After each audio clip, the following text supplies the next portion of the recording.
I married the man I deeply love, and finally, we became a married couple that I've always dreamt of. And to top it all, we're even holding a wedding ceremony that I've always dreamt of. Being blessed by so many people and being able to marry the one I love.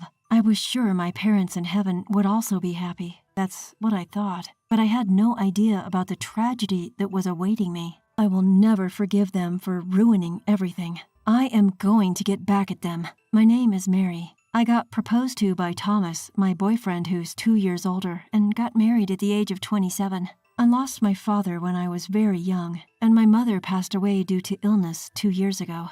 Thomas was the one who supported me both physically and emotionally when I was at my lowest. We got married on the anniversary of our 2.5 years of dating and started a blissful newlywed life. Due to my husband's busy work schedule, we decided to have the wedding ceremony when things calmed down. On my husband's days off, we went to the wedding venue and started preparing for our wedding. We had the date of our ceremony fixed, and it was time to decide on our guests. I have an aunt and uncle who loved me like their real daughter in place of my deceased parents. After my father's death, they brought me lots of cooked meals since my mother was busy working all the time. They also kept me company when my mother was at work so I wouldn't feel lonely. Moreover, when my mother fell sick, they shared all her chores so that I wouldn't have to carry the burden all by myself. Even when my mother's condition didn't improve and I was down, it's okay. Your mother is definitely going to get better, so Mary, you also believe and wait for her, okay? My aunt would encourage me gently. No matter how tough or painful things got,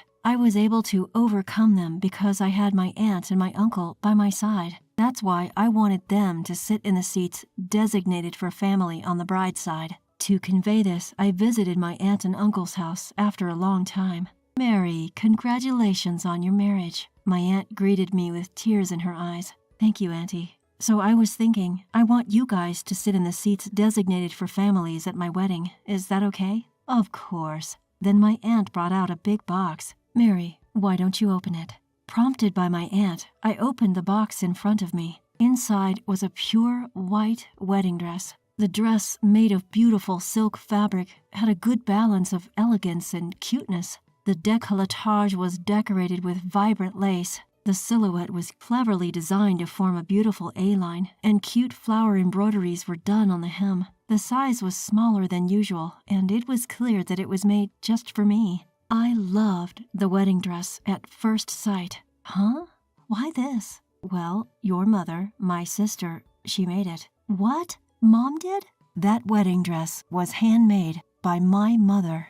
Despite battling illness, she tirelessly stitched it together day after day, custom fit for my petite frame. She asked my aunt, if Mary ever gets married, please give her this. This is a creation filled with all the love your mother could muster in her final days. Mary dear, you must wear this dress at your wedding. Your mother would be so pleased, said my aunt, her eyes brimming with tears and a tender smile on her face. Her heartfelt sentiment moved me to tears. Thank you, Auntie.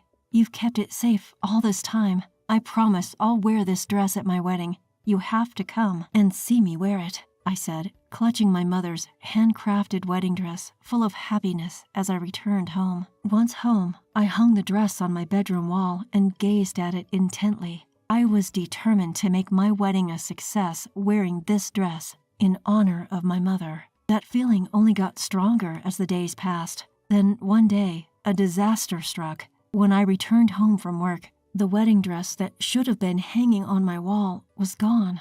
What? It's gone? Why? I know I left it hanging right here. Panicking, I pulled out my phone to call the cops. Just then, my husband walked in the door. Oh, Mary, what's wrong? Seeing me in tears, he sensed something was amiss. He rushed over to me. My dress is gone.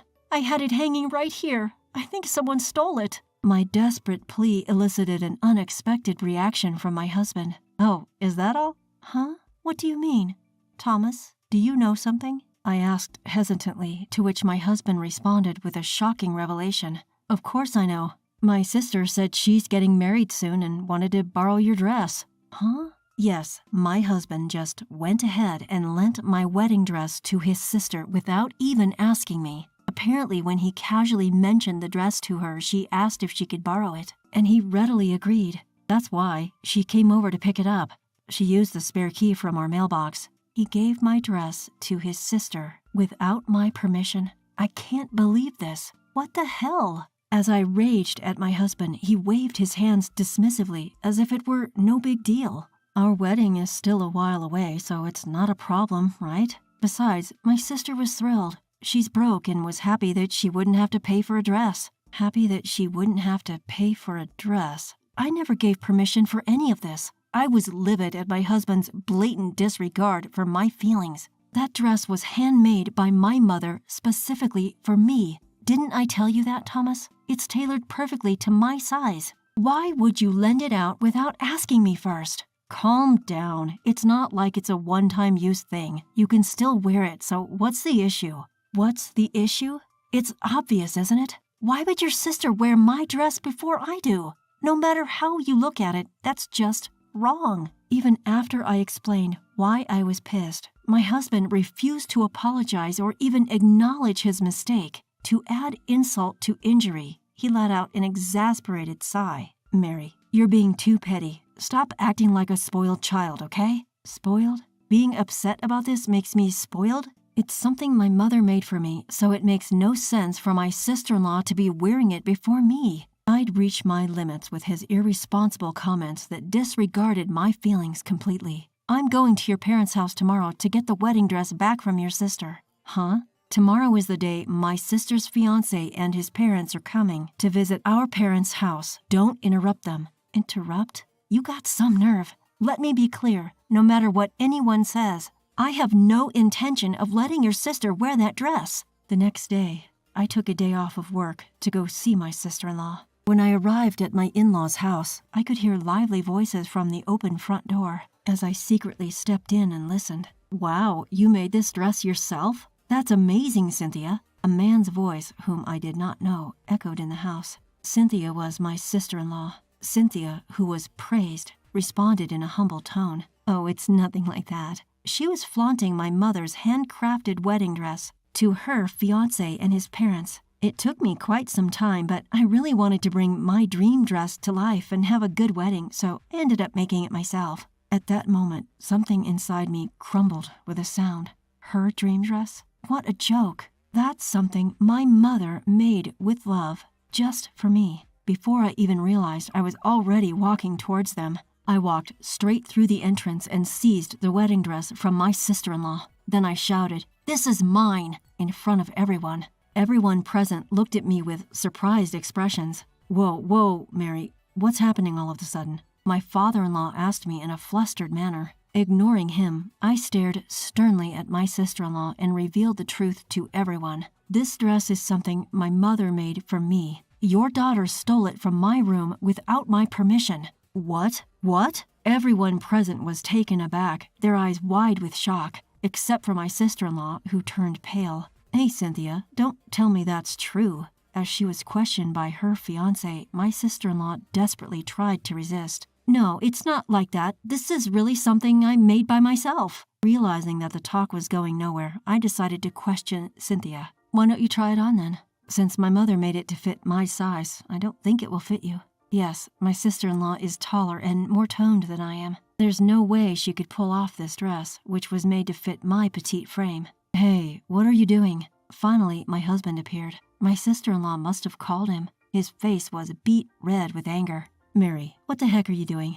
Are you trying to ruin my sister's wedding? What are you talking about? If anything, I'm the one who's about to have their wedding ruined. I retorted to my husband, and yet again, he started to blurt out something outrageous. Shut up. We canceled our wedding, so give that dress to my sister. Huh?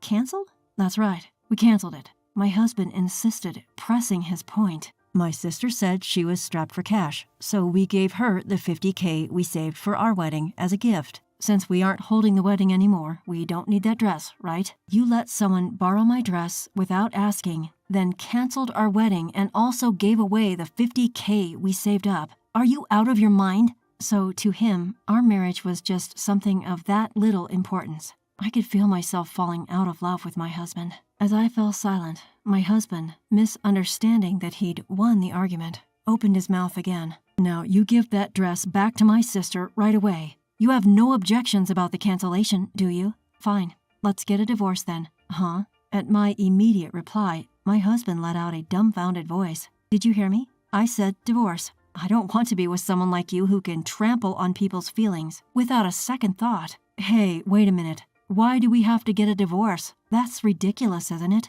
My husband started panicking, flustered. Any sane person would have seen this coming. He's just insane. Well, that settles it. As I tried to leave the place, holding the dress. Hold on a minute. My sister-in-law grabbed the end of the dress with all her might. The dress tore in the process, becoming a pitiful sight. Looking at it, my sister-in-law and husband burst out laughing as if they couldn't contain themselves. Serves you right. This is what happens when you mess with my sister. Yeah, really. If you just quietly lent me the dress, none of this would have happened. You brought this upon yourself, Mary. Tears welled up in my eyes, mixed with anger. My wedding being canceled was fine, but I wanted to keep this dress safe with me for my entire life. And now, because of these worthless people, just then, my sister-in-law's fiancé stood up and slowly muttered, "Guess we're done too." Huh? Everyone was taken aback. Wait, you're joking, right? You're calling off our engagement? Why? In response to my sister-in-law's plea, her fiancé glared at her with a fierce look. Why? It's obvious, isn't it? There's no way I could marry someone who can do nasty things like this with no hesitation. No way. Even his parents seemed to feel the same way, showing quiet anger towards my sister-in-law's actions. Well, no more talk of marriage then. My fiancé and his parents were about to leave. Just then, my sister-in-law burst in frantically, yelling, "Wait a minute. It's absurd to call off the engagement over something like this. Right, Mom and Dad? You guys think so too, don't you?" Despite her pleas to her parents, it was too late. Wait, Dad? Mom, why are you glaring at me? Her father then shouted at her with full force, "Get out, you disgrace." Even my usual strong-willed sister-in-law started sobbing due to this overwhelming force. "You guys are so cruel. This is too much." Stop crying. I don't remember raising a jackass like you. I'm not claiming you, someone who can be this dismissive of others' feelings, as our daughter. But, upon seeing his sister crumbling in tears, my husband stepped in to intervene. "Dad, Mom, calm down. You don't have to blame my sister this much. You too, Thomas." What? You're no better. How dare you disregard Mary's feelings? Leave this house with Cynthia, you foolish son. Probably never anticipating that he too would be disowned. My husband stood there, mouth agape. Then my mother-in-law came over to me, bowing her head in apology. "I'm so sorry, Mary. We were told that the dress was handmade by our daughter, and we just believed it. No, it's okay, but I can't continue living with Thomas anymore. That's okay, it's our daughter's fault. You go ahead and live your life without worrying about it." Her words really hit home. My in-laws had always been very kind to me, so I felt a pang of guilt that things have come down to this. But I couldn't stay with Thomas anymore. "Mary, I'm sorry, I really am. We'll have a proper wedding, just don't file for divorce yet." My husband quickly changed his tune the moment he was disowned by his parents. There was absolutely no chance of me getting back together with such a spineless man. "I will live my own life. I can live a happy life without you." Hearing this, my husband collapsed to his knees. After expressing my gratitude to my in-laws, I left their house. I packed my bags and headed to my aunt's house, where she was greatly surprised. However, in the end, she respected my feelings and welcomed me. As for that torn dress, my aunt mended the torn parts, and my mother's dress regained its shine. Afterward, I asked for alimony from my ex-husband, and we divorced. He had been secretly handing the wedding funds to my sister-in-law, so I was able to get a little more alimony. It seems that my husband and sister-in-law have been disowned by their parents, and now they are living together in the house we once shared. My sister-in-law, who had intended to become a housewife after marriage, had already quit her job and was now unemployed. Now my husband was single-handedly covering both of their living expenses. Next time, if I ever get another opportunity to marry someone, I want to make sure to thoroughly assess my partner, and then I will have a wonderful wedding. Of course, wearing my mother's handmade wedding dress.